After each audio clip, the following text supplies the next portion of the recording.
Let's explore Python's match case statement and how it simplifies conditional logic in our projects. Now let's consider a scenario where we need to perform different actions based on the value of a variable.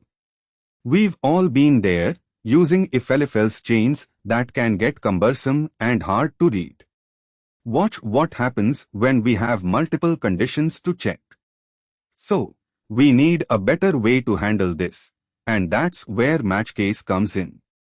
Now let me show you the concept of match case. It's similar to a switch statement in other languages, where we can specify multiple values and corresponding actions. Here's a simple definition. Match case is a way to perform different actions based on the value of a variable.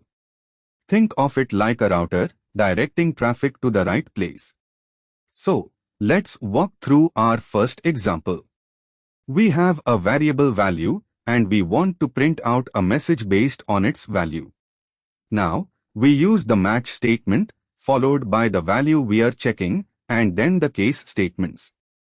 So, we have match value, then case 1, and finally print, value is 1. Did you notice that we don't need a break statement like in other languages?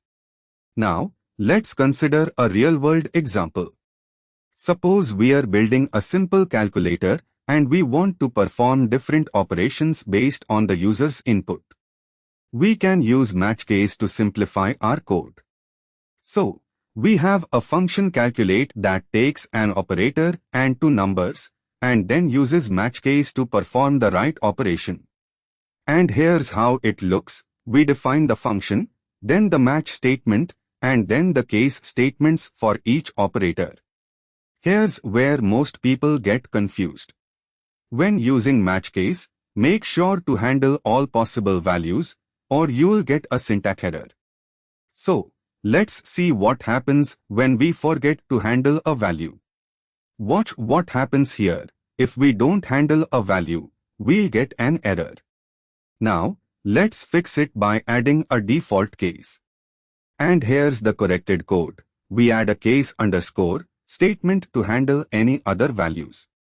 Now that you've learned about match case, try using it in your next project. Don't forget to subscribe to Akshay for more programming tutorials.